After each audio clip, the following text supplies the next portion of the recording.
Hello friends, स्वागत है आपका इस वीडियो में। फ्रेंड्स, इस वीडियो में हम लोग एक्सरसाइज 55 सॉल्व करेंगे। तो चलिए स्टार्ट करते हैं। फर्स्ट क्वेश्चन है, find the errors in the following bills and re write them correctly. इसमें क्या करना है कि ये जो बिल दिया गया है इसको चेक करना है, और इसमें अगर कहीं आपको गलती दिखता है तो इसको गलती को सही करके इस बिल को दोबारा से बनाना है। देखिए लिखा हुआ है री राइट देम करेक्टली, दोबारा से इसको सही लिख के दोबारा बिल बनाना है। ठीक है, तो फ्रेंड्स पता कैसे चलेगा कि ये बिल जो दिया हुआ है वो गलत है। फ्रेंड देखिए, दो तरीका है। एक तो ये चेक करना होता है पहले कि ये जो बिल है इसका फॉर्मेट सही है कि नहीं। इसका मतलब ये कि बिल में जो चीज़ जहाँ पर लिखा होना चाहिए वहाँ पर वो चीज़ लिखा है कि नहीं, एक तो ये चेक करना होगा। दूसरा चीज़ ये है कि जो लिखा है वो सही लिखा है या गलत लिखा हुआ है इसमें। ठीक है, दो चीज़ चेक करना है। तो पहला तो ये करना है कि इसका फॉर्मेट सही है कि नहीं। तो इसका फॉर्मेट मतलब कि जो चीज़ जहाँ पर लिखा होना चाहिए वो चीज़ लिखा हुआ है कि नहीं वो चेक करना है। तो वो पता कैसे चलेगा कि ये सही है कि गलत है। तो इस बुक में आपको एक ब्लैंक फॉर्मेट दे के रखा हुआ है। ठीक है, तो उसको आप लोग पढ़ लीजिएगा तो पता चल जाएगा। जैसे यहाँ पर देखिए क्या लिखा हुआ है, form of a blank bill. ये खाली बिल दिया हुआ है और इसमें पता चल जाएगा इसको देख के आपको कि कहाँ पर क्या चीज़ होना चाहिए। देखिए serial number, name of the item, quantity, rate, amount, ये सब चीज़ इस बिल में होना चाहिए। नीचे टोटल होना चाहिए, नीचे सबसे नीचे में दुकान का नाम लिखा होना चाहिए। यहाँ पर ये जो कृष्णा स्टोर है ये दुकान का नाम है और दुकान का पता ये है। यहाँ पर बिल नंबर है, दुकान का बिल नंबर, और ये फ़ोन नंबर दुकान का ही।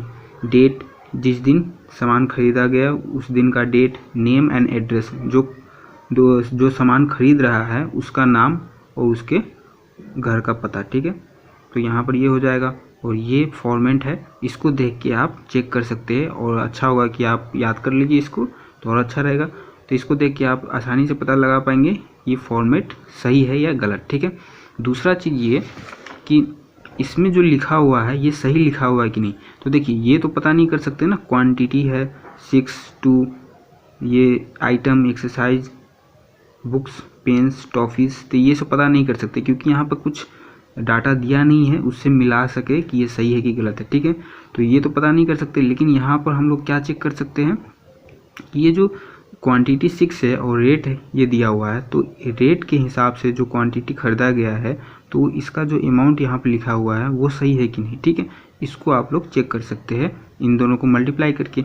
एक का दाम दे दिया हुआ इतना और 6 खरीदा गया तो 6 का दाम कितना होगा, ये 45 लिखा हुआ, तो ये सही है कि गलत है आप चेक कर सकते हैं मल्टीप्लाई करके। वैसे ही इसको भी चेक कर सकते हैं मल्टीप्लाई करके। ठीक है, और जब सब चेक हो जाएगा तो उसके बाद लास्ट में टोटल कर सकते हैं। तो ये सब हम लोग चेक कर सकते हैं। ठीक है, कि देखिए यहाँ पर सब चीज़ भरा हुआ है लेकिन एक चीज़ यहाँ पर खाली है। देखिए डेट नहीं दिया हुआ है। ठीक है, डेट नहीं दिया हुआ तो एक तो ये गलती हो गया। दूसरा इसको ये मल्टीप्लाई करके देखना होगा, तो ये मल्टीप्लाई करने पर तो ये 45 ये भी सही है और ये भी सही है और ये भी सही है। ठीक है, मल्टीप्लाई करने पर तीनों सही है और टोटल करके देखते हैं। ये 5 का 5 8 5 होता है 13 यहाँ पे लिखा हुआ है 2, तो ये टोटल में है, टोटल में गलती है। ठीक है, तो एक तो ये गलती हो गया, दूसरा गलती यहाँ पर डेट नहीं लिखा हुआ था, दो गलती हो गया। तो आपको क्या करना है, सब कुछ सेम ही बनाना है, बस यहाँ पर टोटल सही कर देना है और यहाँ पर डेट।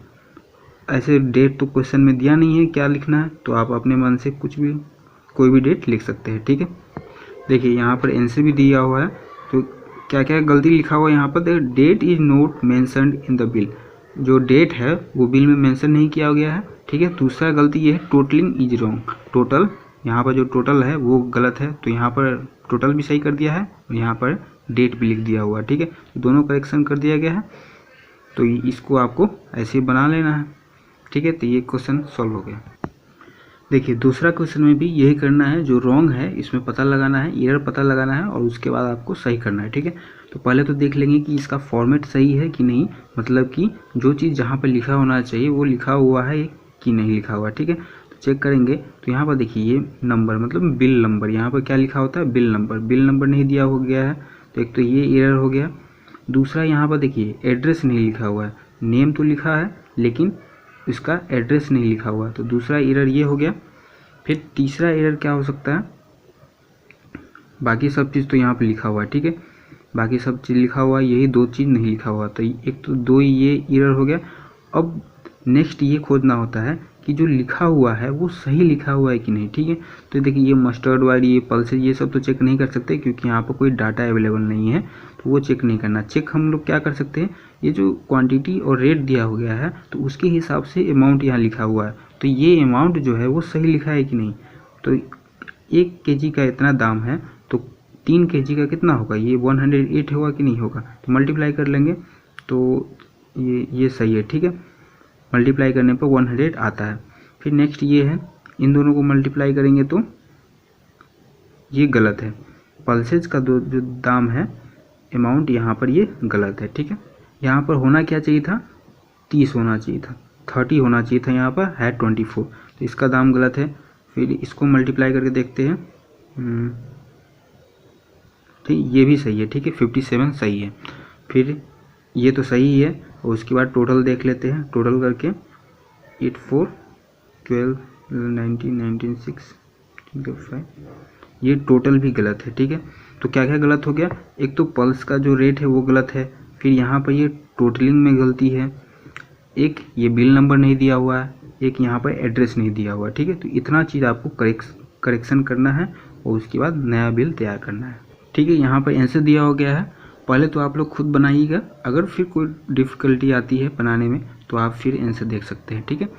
यहाँ देखिए क्या नहीं दिया हुआ है, bill number is not mention in the bill, ठीक है, बिल नंबर नहीं दिया हुआ था यहाँ पर, वो मैं पहले आपको बता चुका, ठीक है। Amount against pulses is wrongly entered, यहाँ का जो प्राइस था 24 था और यहाँ पर होना चाहिए था 30, तो ये भी गलत था। फिर उसके बाद टोटलिंग इज रॉन्ग, और यहाँ पर ये गलत हो गया तो टोटलिंग भी रॉन्ग ही होगा, ठीक है।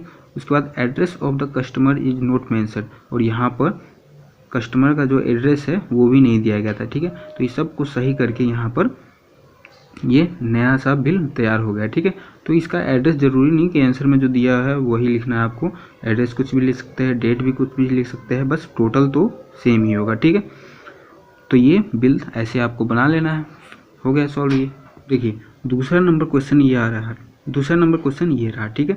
तो इसमें क्या करना है कि यहाँ पर डाटा दे दिया हुआ है, देखिए राइस 4 kg 89 रुपये पर केजी, ठीक है। पल्सेस का दाम दे दिया है, रिफाइंड ऑयल का दाम दे दिया है, मतलब कि यहाँ पर डाटा पूरा दे दिया हुआ है और आपको इसका बिल तैयार करना है, ठीक है। और बिल का फॉर्मेट भी बुक में दिया ही है, जैसे यहाँ पर भी ये फॉर्मेट ही एक तरह का, तो ठीक है। तो आपको इसको देख देख के बस अंतर यही होगा, यहाँ पर जो दुकान का जो नाम है, यहाँ पर ये दुकान का नाम ना रह के इस क्वेश्चन में जो दुकान का नाम दिया हुआ है वो लिखना है। यहाँ पर जो बिल नंबर होगा वो क्वेश्चन में होगा, सो लिखना है। फिर डेट अगर दिया है तो लिख देना है, नहीं तो अपने मन से लिख दीजिएगा। फिर यहाँ पर क्वांटिटी, आइटम सब इसमें दिया हुआ है, ठीक है।